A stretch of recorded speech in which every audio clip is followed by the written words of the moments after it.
Bem, nós continuamos no livro Vivendo no Mundo dos Espíritos, do Espírito Patrícia, e ainda continuamos, por 2 semanas praticamente, discutindo um ponto que nos chamou muito a curiosidade. Foi uma senhora desencarnada que dizia que queria reencarnar logo para esquecer das lembranças, né, para fugir das lembranças que ela tinha no mundo espiritual, dos erros que cometeu quando encarnada. E isso, né, como se diz aqui na Terra, dá muito pano para manga. E a gente ainda está no envolvimento dessa conversa, quando Patrícia perguntou ao Frederico, né, se aquilo era possível. E é a partir daí que a gente vai continuar.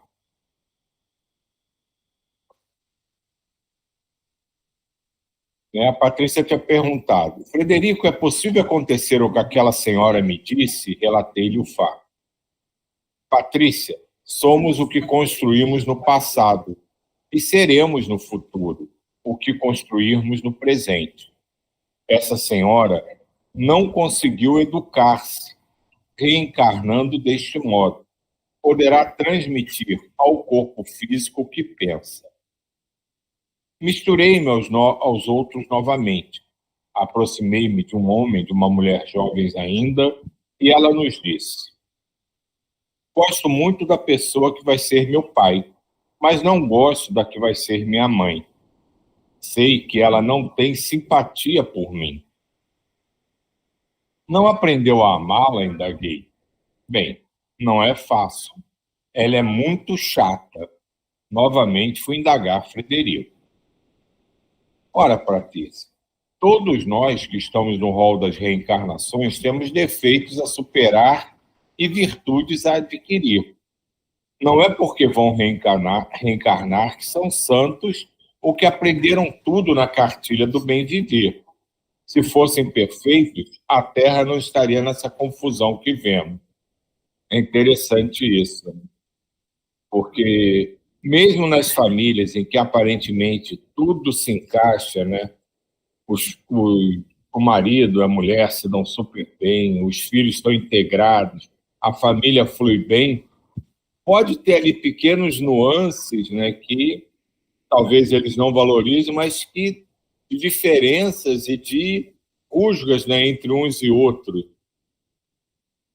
Quando ele diz aqui, né, se as pessoas fossem perfeitas, a Terra não era essa confusão, é uma coisa que nos faz pensar também, né? Porque muito do que a gente faz, do que a gente pensa, do que a gente adquire, vai nos engrandecendo, vai nos fortalecendo, vai nos elevando, mas às vezes ainda tem ali uma minuciazinha, né, que tira a gente um pouco do caminho, mas talvez a gente nem leve tanto em consideração ou consiga ultrapassar ela sem grandes confusões. Mas aquilo ainda está ali presente, ainda tem que ser trabalhado de forma definitiva. Só não causa grandes transtornos, mas ainda não foi totalmente vencida.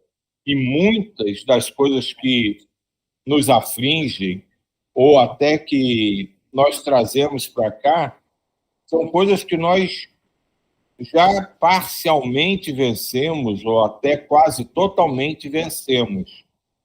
Mas a grande maioria delas ainda não foram, digamos que a gente pode dizer, totalmente dominadas. Algumas ainda têm assim, uma pontinha que faz a gente dar uma freada no caminho antes de dar o próximo passo. Diga aí.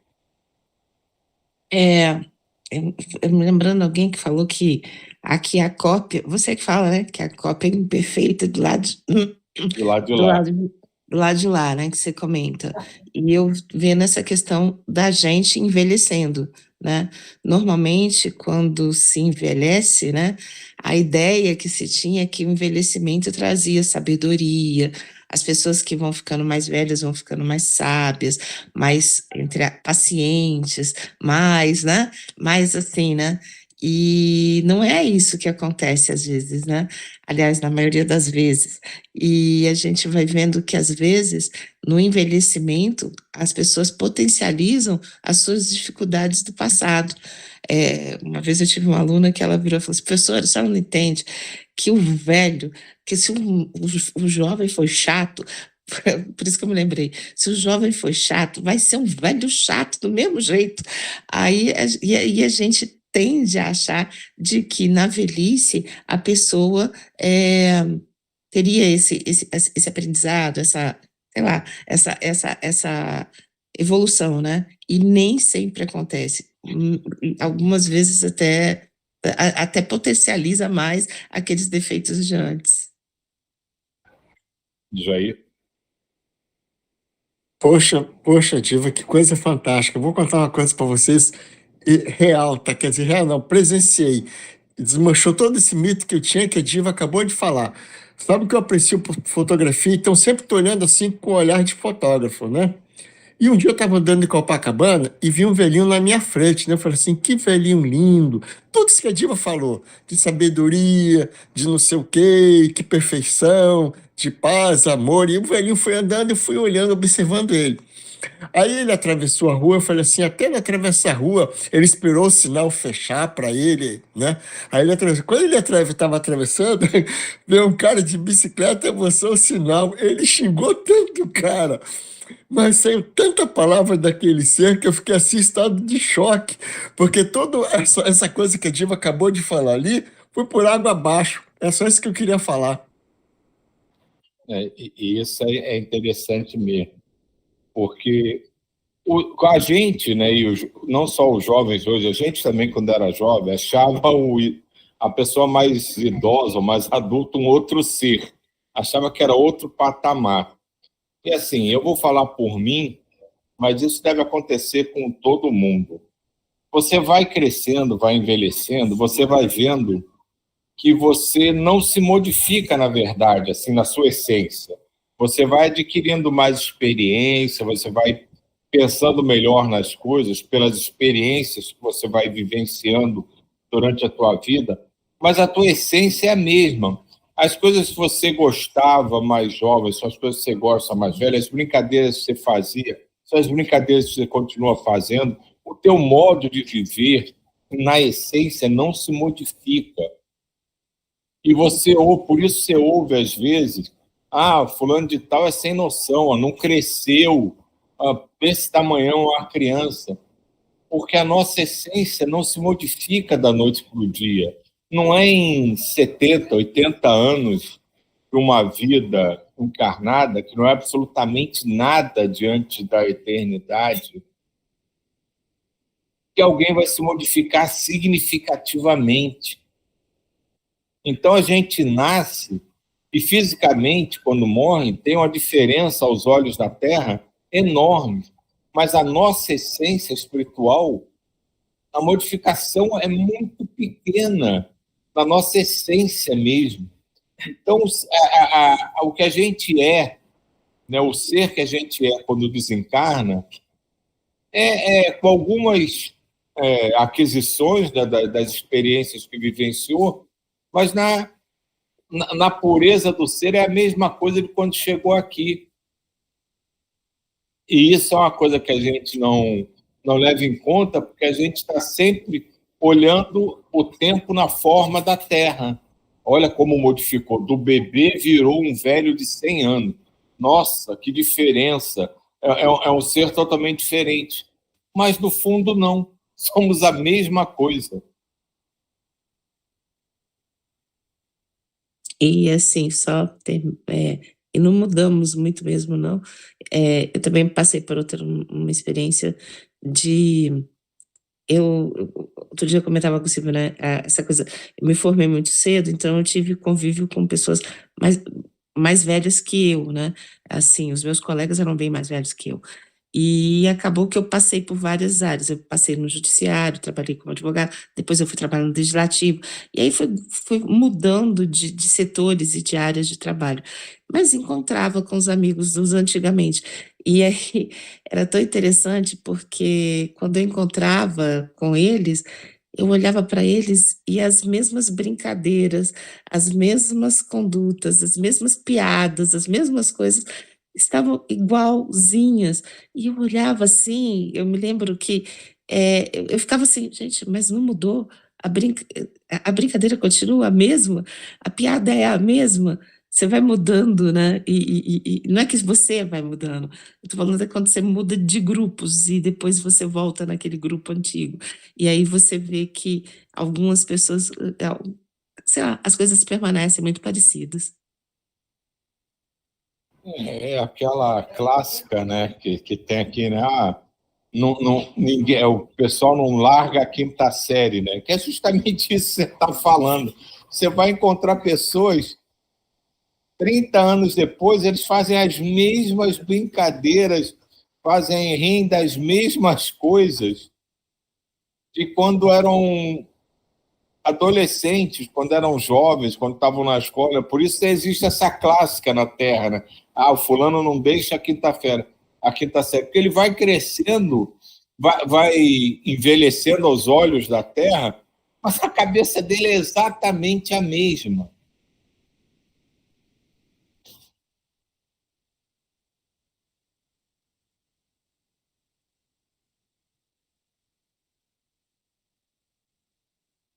Então vamos lá. O fato é que este preparo é para poucos, como também são poucos os que podem escolher os pais como irão ser, etc.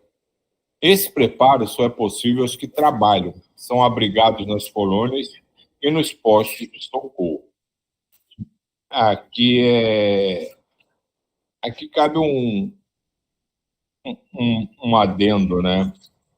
Porque toda encarnação, de alguma forma, tem uma certa orientação, a preparação, mas não necessariamente o ser encarnante participa ativamente daquela preparação. O participar de cada um de nós no nosso processo reencarnatório vai depender do nosso estado enquanto estamos no mundo espiritual sendo preparados para esse projeto. Então, se a gente tem condições, a gente pode participar, e a participação é maior ou menor de acordo com as condições que a gente tem para isso. Mas se a gente não tiver muito desarmonizado, desequilibrado, a participação pode ser mínima ou até só ir tomando informação e sendo informado do que vai acontecer. A gente pode praticamente não participar do processo. Então, essa nossa participação no processo em si vai depender muito de como está o nosso estado emocional, o nosso equilíbrio, a nossa harmonia em relação à vida como um todo, né? A vida universal, o universo em si.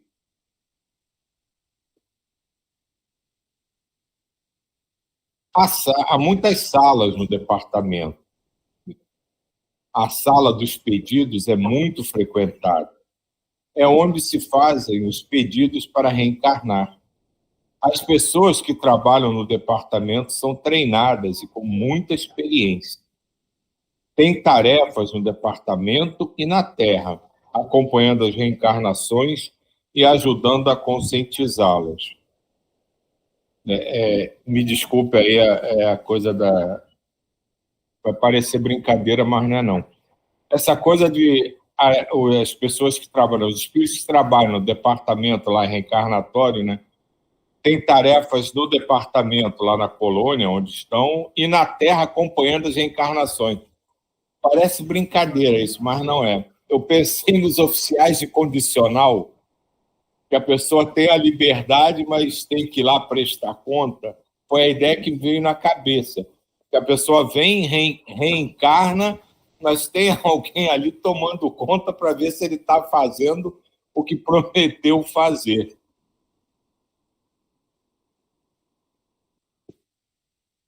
Existe a sala dos moldes, onde são estudadas as formas do corpo que os futuros reencarnados terão. É muito bonita. Vimos fazer alguns moldes de corpos perfeitos, que teriam doenças depois de certa idade, etc. Os técnicos são preparados, estudiosos e gostam do que fazem. Esses moldes são assim, são feitos assim. O espírito que quer reencarnar vai até lá e pede que lhe façam um molde. Baseados no físico dos pais, os técnicos traçam um modelo, levando em conta os pedidos do reencarnante, como doenças, detalhes, etc. Quando forem reencarnar, o seu perispírito se encolhe para se ligar ao feto. Tudo é feito baseado nesse molde. O molde é feito para o feto, mas sabe-se como vai ficar quando adulto. Não são todos os que reencarnam que fazem uso desta sala. São poucos os que podem escolher o que vão ter. Veja a importância dessa frase. São poucos os que podem escolher o corpo que vão ter. Esses poucos são os casos em que haja problemas particulares, em que os estudiosos do departamento pedem que sejam feitos, e os casos de espíritos com muito merecimento. Há a sala de esperas, onde ficam os candidatos à reencarnação que pedem para reencarnar e aguardam sua vez. Quer dizer, não é... eu acho que já estou tranquilo, já trabalhei bem essas ideias na minha cabeça, quero reencarnar. Existe uma programação acima muito maior. Então, cada um de nós, quando vem para cá, não é simplesmente que achou que já está preparado e pode enfrentar uma nova jornada terrestre. Existe uma programação. Você vê que o corpo desses poucos, como ele diz, que esses poucos que podem chegar lá e escolher detalhadamente como vai ser seu corpo, eles sabem já de bebê até o final da vida como vai ser aquele corpo, inclusive as doenças, o corpo vai nascer saudável, mas as doenças que aquele corpo pode apresentar no trajeto. Então, tudo é bem estudado, programado e previsível. Senão a gente estaria nas mãos do acaso. Se for nesse caminho, pode acontecer isso. Se for nesse caminho, pode acontecer aquilo. Não, a coisa já é programável, sabe exatamente. Se você dobrar à direita, vai ser assim. Se você dobrar à esquerda, vai ser assado. E não é simplesmente uma possibilidade. É uma possibilidade da escolha do caminho. Mas uma vez que a gente escolhe o caminho, o que está determinado naquele caminho vai se apresentar.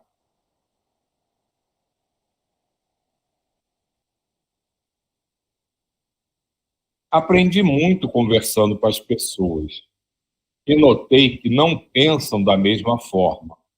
Muitos gostam da vida encarnada e pediam nova oportunidade no corpo. Outros queriam a reencarnação porque lhes era necessário, mas amavam a vida no plano espiritual. Em alguns deles, o medo estava presente. Temiam perder-se na matéria. Sabem que a encarnação ilude a muitos e que o caminho das felicidades é mais prazeroso. Sabem que crescer espiritualmente não é fácil. Isso é uma outra coisa, né? Esse medo, eu acho que a grande maioria deve ter, né? Porque é muito tranquilo você, enquanto está ali no meio de uma área equilibrada, com boas vibrações, e combinar, fazer um monte de coisas, e na hora você está dentro de um ambiente totalmente diferente, com vibrações totalmente diferentes, com apelos totalmente diferentes, e tentar cumprir alguma coisa que você programou, enfrentando barreiras e situações que não se apresentaram quando você fez as escolhas. E se a gente parar para pensar nisso, né, quantas pessoas a gente conhece, quantas vezes nós mesmos já decidimos fazer alguma coisa e chegou na hora H, diante das circunstâncias que se apresentava, mudou as diretrizes do que a gente estava pensando. Agora, imagina isso em termos de programação espiritual para reencarnar. Quando a gente chega aqui e é atropelado por uma série de apelos e necessidades da Terra que não nos incomodam enquanto a gente está lá sentadinho na mesa, conversando com os nossos mentores, com os nossos programadores, para vir para cá. Então, realmente, não é uma tarefa fácil. E esse medo deve estar presente em muitos de nós, no momento em que realmente a gente começa a reencarnar.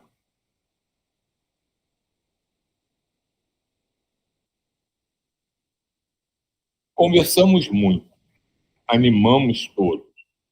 Reencarnar é morrer para o mundo espiritual. A aula prática foi ótima, pelo menos não vimos choradeira. Nascimento é quase sempre motivo de alegria. Flor Azul juntou-se a nós. Perguntei-lhe: como vai o trabalho no Centro Espírita? Muito bem. Temos tido muitas atividades ultimamente. Pensei: coitado, tanto trabalho e ele aqui comigo. Esqueci que ele podia ler meus pensamentos. Respondeu tranquilamente: sim, há muito trabalho. Porém, o meu é este agora, e o faço com amor. Coitado é aquele que não gosta do que faz. Saber que confio em mim para protegê-la é um presente que recebo. Sorri e também pensei: tenho muito que aprender para viver sem dar ratas no plano espiritual. Primeiramente, fomos ver o encontro de pais com futuros filhos. Os trabalhadores do departamento trazem um espírito, o candidato à reencarnação, até a casa dos pais ou da mãe. Afastam os encarnados do corpo enquanto dormem. São, na maioria, encontros felizes. Só trazem dificuldades quando a reencarnação é para reconciliá-los e os encarnados não querem aceitar os inimigos por filhos. É emocionante ver espíritos afins se reencontrarem. Comovemos-nos ao ver um encontro entre futuros pai e filho. Dois espíritos amigos a sério. Vimos também espíritos que se ligarem ao feto. O espírito reencarnante fica junto à mãe, grudadinho. É tão lindo, que maravilha é a maternidade. Presenciamos uma reencarnação frustrante, que não deu certo. A gestante adoeceu, danificou o feto e ele morreu. E agora, quis saber Cecília, o que irá acontecer? Aproveitamos para ajudar a mãe, disse Frederico. Esse espírito será levado ao departamento, volta ao departamento e tentará de novo. Com esta mesma família, Ivo perguntou. Tudo indica que sim, porque são afetos. Mas, se não for possível, escolherá outra família. Olha que interessante. Pelo que dá para entender aqui, eles não eram inimigos, mas por algum problema no processo, não conseguiu ter êxito a encarnação. Que ele diz aqui que aproveitamos para ajudar a mãe, pode ser algum processo envolvendo a mãe em si, mas assim, e esse espírito que não encarnou ali, ele pode tentar voltar depois, né? Nessa mesma família, com uma nova gestação, ou se não tiver essa possibilidade, ele vai para outra, vai seguir o caminho dele em outra família. Isso porque a nossa família é muito maior do que a gente imagina. Não são os elos que a gente aprende a gostar, a amar e defender na Terra que são, de fato, os mais fortes. Porque esses elos que a gente tem encarnado pelos nossos pais, pelos nossos filhos, pelos nossos grandes amigos, são, na verdade, os elos que a gente tem com toda a humanidade e com toda a universalidade. A gente só vai trabalhando e entendendo isso cada vez mais. Quando a gente repete aqui que todos somos um, que todos somos irmãos, é por causa disso. Porque o amor que eu sinto pelos meus filhos, pela Sânia, pelos meus pais, em teoria, embora a gente ainda não tenha chegado nesse nível de desenvolvimento, é o mesmo que eu tenho que ter pela Diva, é o mesmo que eu tenho pela Cibele, pelo Djair, pela Solange não vale, que ela já é minha irmã mesmo, pela Andréia. Então, isso é uma forma da gente ir entendendo. Então, na hora de reencarnar, essa família é a minha família espiritual. Isso é uma coisa que se fala muito, eu já ouvi muito, mas as coisas de família espiritual é o universo todo, são todos os seres, são nossa família.